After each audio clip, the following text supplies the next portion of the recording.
Namaste, हमेशा खुश रहो बिटिया. I am Devian Dr. Meenakshi, Assistant Professor in Department of Salakya Tantra, Faculty of Ayurvedic Science, Jyoti Vidyapeeth Women's University.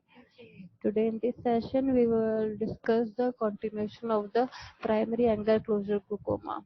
In the previous session, we discussed the etiopathogenesis of the primary angle closure glaucoma, like predisposing factors and the pathomechanisms of rise in intraocular pressure. Three pathomechanisms have been discussed in the previous session, like the pupillary block mechanism and the plateau iris configuration. In today's session, we will discuss the phacomorphic mechanism of rise in intraocular pressure. What is the phacomorphic mechanism? The causes of the phacomorphic mechanism are the intumescent lens, the swollen lens, which is in the case of a cataract. Second is the anterior subluxation or the dislocation of the lens. It will also lead to the angle closure glaucoma. And then the pathogenesis of the phacomorphic mechanism, it is a swollen lens pushes the iris forward, obliterating the angle of anterior chamber. And the treatment of this intumescent lens is the lens extraction. Here is an image of the intumescent lens which is obliterating the angle of the anterior chamber. Then the classification. The Association of the International Glaucoma Societies classify the primary angle closure glaucoma in the following types. The primary angle closure suspect PACS, the primary angle closure PAC, and the primary angle closure glaucoma PACJ. So the 21st century consensus classification, first is the primary angle closure suspect, PAC suspect. In this, there is greater than 270 degree of the iridotrabecular contact. There is absence of peripheral anterior synecdoche, which is in short called as a PAS. There will be normal intraocular pressure, disc, and visual field. In other words, the suspect eye has normal intraocular pressure and optic nerves and visual fields. That is no signs of clinical glaucoma, but whose angle before indentation gonioscopy is graded as Schaffer grade 2 or less without PS on compression. The angle of anterior chamber is at risk. Then the second is the primary angle closure or PAC. Then here is a greater than 270 degree of the iridotrabecular contact with either elevated intraocular pressure and or posterior peripheral anterior synecdoche and the normal disc and visual field examination. In other words, angle closure demonstrates the iridotrabecular contact in 70% of the angle with either peripheral anterior synecdoche or elevated intraocular pressure, but without disc and visual field changes. Then so there will be no changes in the visual field and no disc changes. The angle is abnormal in structure or function. Abnormal structure due to the peripheral synergy and abnormal in function may be due to the elevated intraocular pressure. Then there is the primary angle closure glaucoma, which is known as the PACG. There is greater than 270 degree of the iridotrabecular contact. There will be elevated intraocular pressure and optic nerve and visual field damage will be there. In other words, angle closure glaucoma manifests some the criteria of closure above plus the demonstrable disc and or visual field changes.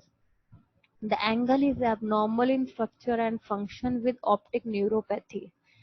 Then the clinical features of subacute and acute primary angle closure glaucoma and the chronic primary angle closure glaucoma. The Symptoms of subacute and acute primary angle closure glaucoma will be similar to the acute subacute primary angle closure. Like there will be pain, nausea, vomiting, rapidly progressive impairment of vision,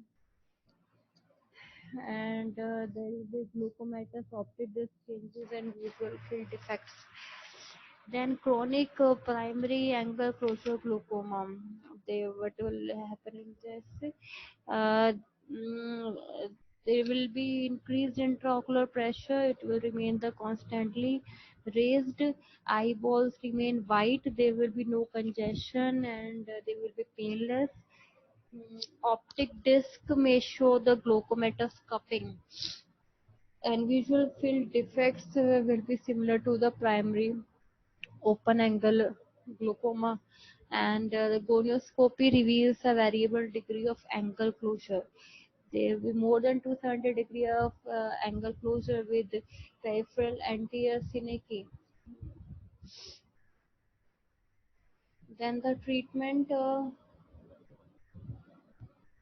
the laser iridotomy alone or along with the medical therapy should be tried first, and then trabeculectomy or the filtration surgery is needed when the above treatment fails to control the intraocular pressure, and there is a prophylactic laser iridotomy in fellow eye must also be performed. The next is the absolute primary angle closure glaucoma. The chronic phase, if untreated with or without the occurrence of intermittent subacute attacks, gradually passes into the final phase of absolute glaucoma. The clinical features of absolute primary angle closure glaucoma are the painful blind eye. The eye is painful, irritable, and now completely blind. There will be no light perception also. And perilimbal reddish blue zone, a slight ciliary flush around the cornea due to dilated anterior veins, anterior ciliary veins will be there, and the cornea in early cases is clear but insensitive. Slowly it becomes hazy and may develop epithelial bullae or filaments. Anterior chamber is very shallow. Iris becomes atrophic. Pupil becomes fixed and dilated and gives a greenish hue. Optic disc shows granulomatous optic atrophy. Intraocular pressure is high. Eyeball becomes stony hard. These are all the clinical features of absolute primary angle closure glaucoma.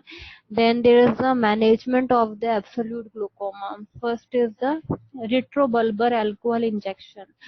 It may be given to relieve pain. First, 1 ml of 2% Valocaine is injected, followed after about 5 to 10 minutes by the 1 ml of 80% alcohol.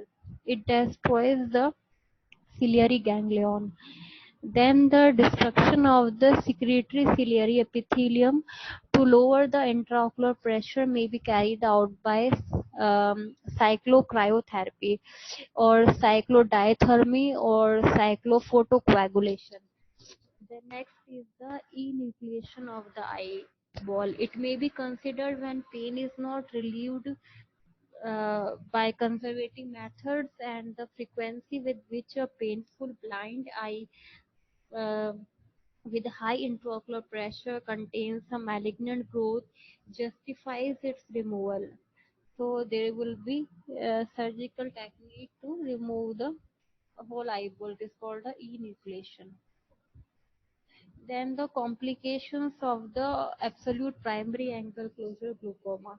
If not treated due to prolonged high intraocular pressure, a few complications may occur, like corneal ulceration. It results from prolonged epithelial edema and insensitivity. Sometimes corneal ulcer may even perforate.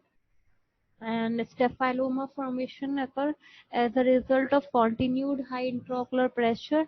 Sclera becomes very thin and atrophic and ultimately bulges out either in the ciliary region, it will cause the ciliary staphyloma, or equatorial region where it causes the equatorial staphyloma.